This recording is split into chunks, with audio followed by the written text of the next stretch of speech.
Hello అండి, అందరికీ నమస్తే.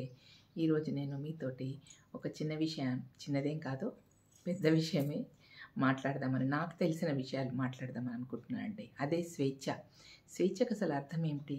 స్వేచ్ఛ ఎంతో అర్థవంతమైన, ఆలోచింపచేసే పదం అనిపిస్తుంది నాకు. అయితే ప్రతి వాళ్ళు కూడా స్వేచ్ఛ కావాలని కోరుకునే వాళ్ళే కదా. నేను స్వేచ్ఛగా ఉండాలి, నాకు స్వేచ్ఛ కావాలని చెప్పి ప్రతి ఒక్కళ్ళ మనసులో కూడా ఉంటుంది. అయితే చిన్నప్పుడు ఆడపిల్ల పుట్టినప్పుడు తండ్రి ఎంత సంతోషపడతాడంటే, తనకి లక్ష్మీదేవి పుట్టిందని ఎంతో ఆనందపడతాడు. ఒకవేళ అతనికి తల్లి గనక లేకపోతే తన తల్లే తనకు మళ్ళీ పుట్టిందని ఆనందపడతాడనమాట. ఈ విధంగా ఆ పాపని ఎంతో అపురూపంగా, ఎంతో ఆప్యాయంగా చక్కగా పెంచుతాడు. ప్రతి ఆడపిల్లకి కూడా తల్లి మీద కంటే తండ్రి మీదనే ఎక్కువ ప్రేమ ఉంటుంది కాదంటారా? తండ్రే ఆడపిల్లకి ఒక హీరో. అమ్మాయికి మొట్టమొదటి హీరో ఎవరంటే తండ్రే అని చెప్పాలి. అయితే ఈ విధంగా పాపని ఎంతో జాగ్రత్తగా పెంచుతున్నటువంటి తండ్రి దగ్గర నుంచి స్వేచ్ఛ కావాలని ఆ రోజు ఆ పాప కోరుకోదు. ఎందుకంటే తండ్రితోటి ఉండడమే ఆ పాపకి పూర్తి సెక్యూరిటీ అని ఆ పాప భావిస్తుంది కదా.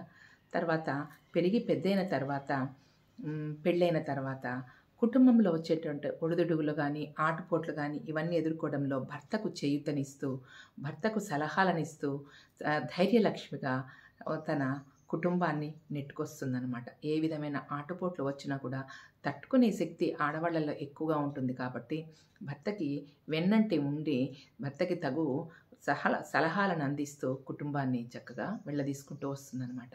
తర్వాత సంతానలక్ష్మి అంటే ప్రతి విషయంలో కూడా ఆడవాళ్ళని దేంతో పోలుస్తున్నారండి? ఒక లక్ష్మీదేవిగా పోలుస్తున్నారు కదా.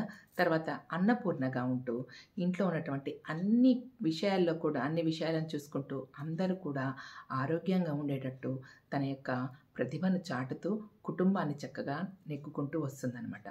అంటే ఈ స్త్రీ ఒక లక్ష్మీ స్వరూపం.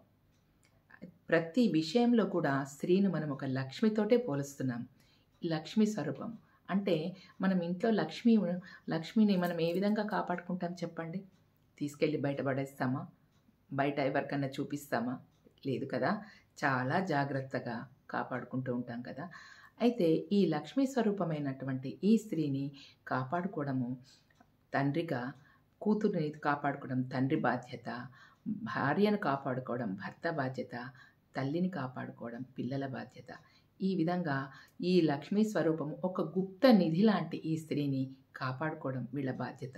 కాబట్టే మనల్ని కాపాడడం కోసం, మన కోసం అని చెప్పి వాళ్ళు ఇస్తున్నటువంటి సెక్యూరిటీని, మనకు స్వేచ్ఛ లేదని ఎందుకు అనుకుంటున్నాం చెప్పండి?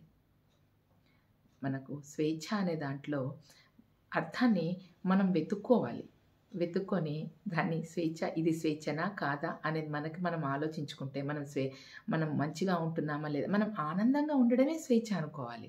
మన సంతోషానికి మరో అర్థమే స్వేచ్ఛ. ఈ ఆనందము, సంతోషము నీకు లేవా? ఉన్నప్పుడు నువ్వు స్వేచ్ఛగా ఉన్నట్టే కదా. ఒకసారి ఆలోచించండి. నేను చెప్పే మాట నిజమా అబద్ధమా అనేది. ఇది మీకు నిజమే అనిపిస్తే లైక్ చేయండి, నాకు కమెంట్ చేయండి.